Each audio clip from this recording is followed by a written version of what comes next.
Welcome back to our panel discussion, National Preparedness, Countermeasures to Chemical, Biological, Radiological, Nuclear, and Explosive Threats, sponsored by Battelle, here on Federal News Radio 1500 AM and federalnewsradio.com.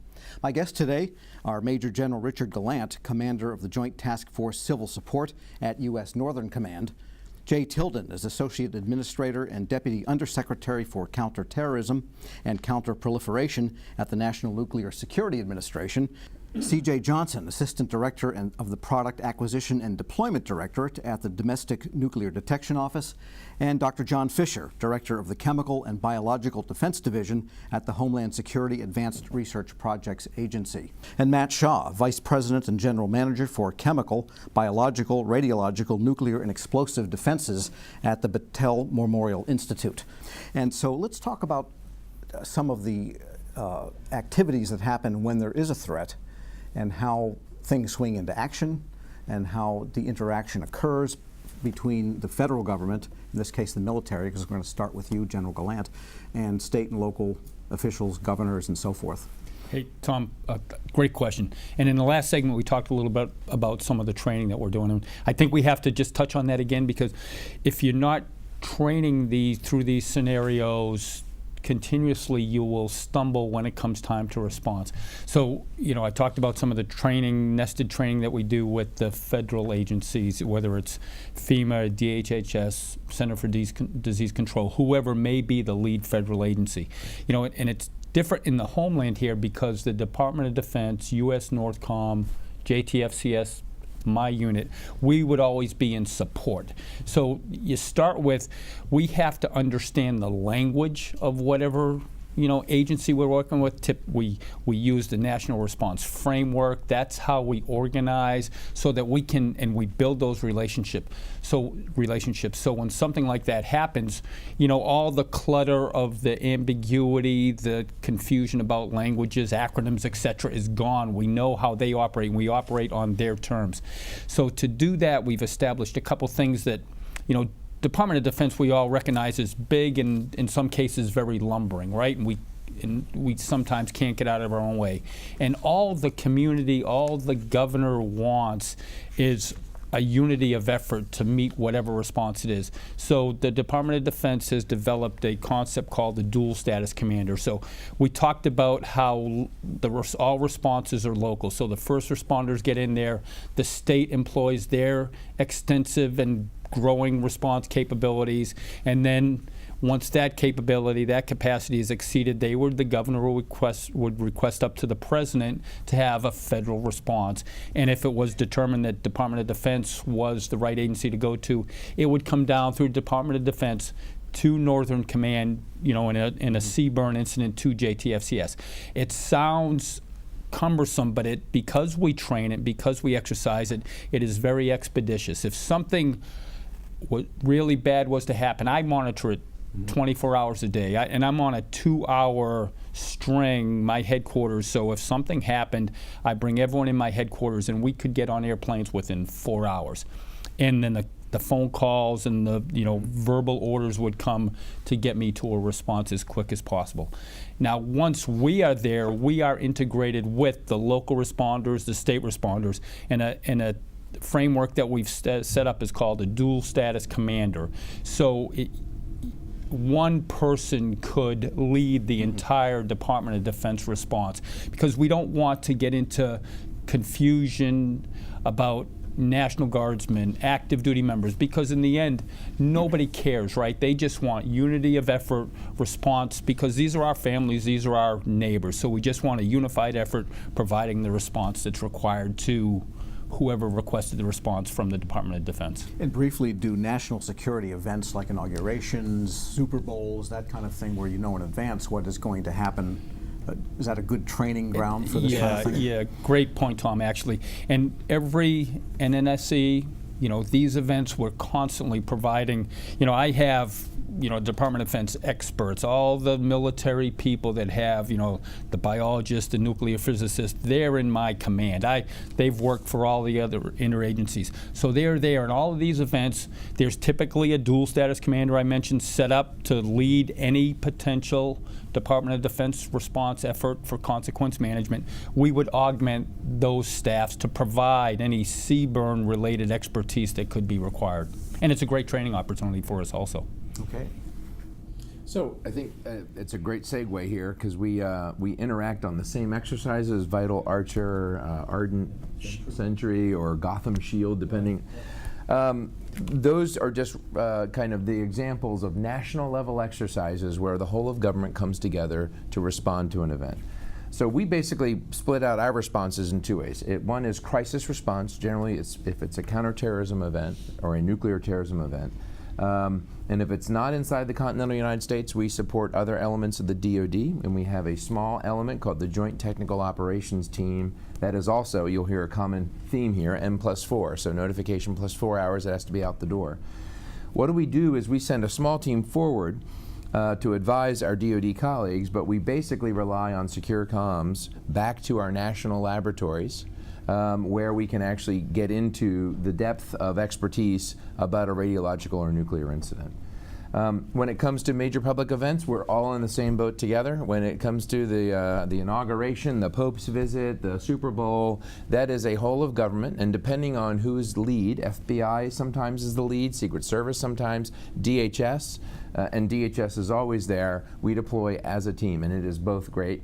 It is both a deterrent activity, it is also a training event, and it is also, I think, really there to make sure nothing untoward happens. When it comes to the public health and safety side, things get a bit reversed in that DOE is always supporting federal agencies, but when it comes to a public health and safety event, we quickly, like most of the federal government, we shift to supporting whoever the state and local is.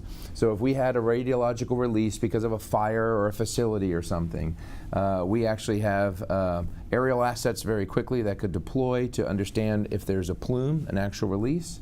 With our DHS colleagues, and depending on the size, our DoD colleagues, we could deploy ground teams to understand what happens as well. We stand up the Federal Radiological Monitoring and Assessment Center, where EPA, DHS, we all come together to try to understand what just happened and what is the ground truth on data.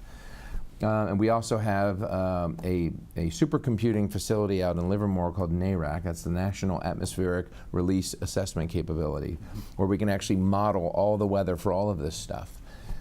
So it is interesting how many interactions we all have around the table for something that we know will quickly overwhelm a state and local, authority. So.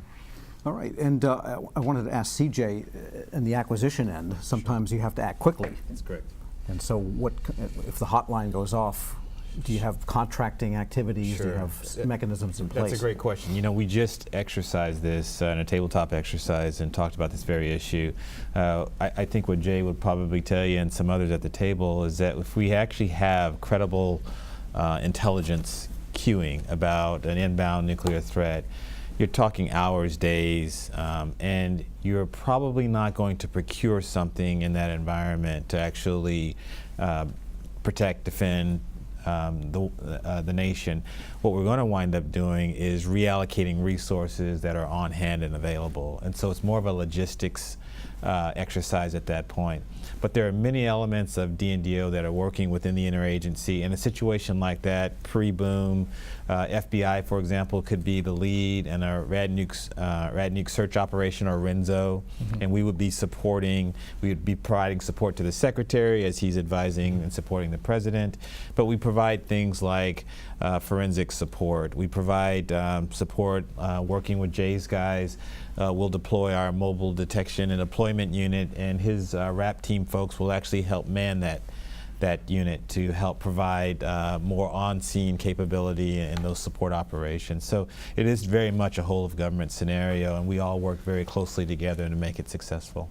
Okay, and John and Matt, I wanted to ask you too about some of the industrial-based support for all of this, because you're probably not in the main line of response there at DHS. And Matt, maybe after that you can talk about some of what you see as the budgetary programmatic issues facing government as a whole. But John, let's go to John Fisher from HS ARPA. And how do you look forward to in the industrial base to kind of make sure the pipeline is where it needs to be for what capabilities might be needed down the line? There are several facets to that. So, for example, our best example of working with industry is we have, over the past several years at Dugway Proving Ground, we've done a series of large-scale releases of chlorine gas. So the reason we're interested in that is because in this country we transport huge quantities of chlorine every day on our interstate highways and through rail cars and such. So what we discovered over the past several years is that the first responder community simply does not have data on what would happen if a large-scale release of chlorine were to happen in a civilian environment. So working with, for example, the Chlorine Institute, along with Defense Threat Reduction Agency, other industrial partners, and foreign governments, including Canada, we've done some series of tests where we've actually explosively released large quantities of chlorine, got a lot of data, which then we pass over to our first responder community, which then in turn they prepare, they plan in case something of that nature were ever to happen. Far from settlements. We do it at Dugway Proving Ground. It is very remote and all environmentally compliant. Interesting. So yeah, so that's another, the transportation aspect of it then is something that I guess the bridge to the larger issue is the transportation of materials. And we see trains going through towns all the time and truck caravans, and nobody knows what's in those graffiti-covered rusty tanks. So across a broad spectrum of technologies, we actually provide a lot of information, test data and such to the industrial base so that they can in turn advance their products for other civilian applications.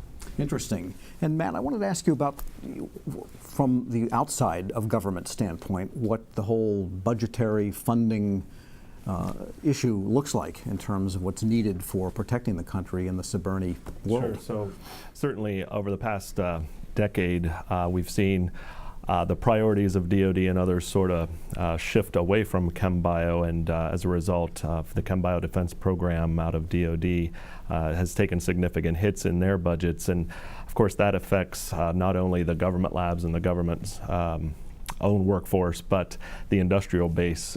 There's fewer opportunities for us. There's fewer, I mentioned earlier about the uncertainty in budget really having a negative effect on what should we be investing in for the future.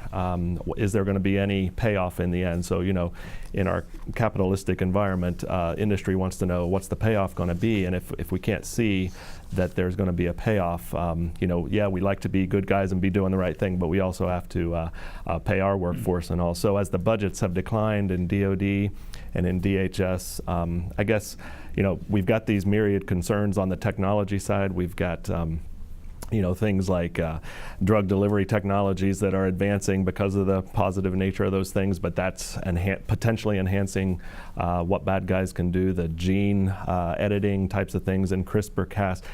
We need to really pay attention to this, even though there hasn't been, as we've talked, on the homeland, there hasn't been an attack for many years. We got to watch out for watchman's fatigue, where you know, we just got to be alert to what the challenges are and be sure that we can respond to those things. And for the industrial base, we need to, you know, we're looking at the opportunities just not being there from a budgetary standpoint, and it's concerning mostly because, yeah, for the most part we can divert our workforce to other activities, but if we lose that workforce and their expertise over time, it takes a decade to build that back up. So. All right, well, lots of challenges, lots of promise ahead in this whole area. I think we're going to have to bring this to a close now, so let me thank today's guests. They were C.J. Johnson, Assistant Director of the Product Acquisition and Deployment Directorate at the Domestic Nuclear Detection Office. Dr. John Fisher is Director of the Chemical and Biological Defense Division at the Homeland Security Advanced Research Projects Agency. Major General Richard Gallant, Commander of Joint Task Force Civil Support at U.S. Northern Command, Jay Tilden, Associate Administrator and Deputy Undersecretary for Counterterrorism, Counterproliferation at the National Nuclear Security Administration, and Matt Shaw, Vice President and General Manager for Chemical, Biological, Radiological, Nuclear, and Explosive Defenses at the Battelle Memorial Institute. I'm Tom Temin, Federal News Radio 1500 AM and federalnewsradio.com. For more on this discussion, visit federalnewsradio.com. Use the search term Battelle. On behalf of Battelle, thank you for joining us. A link to the archive session will be sent to you shortly.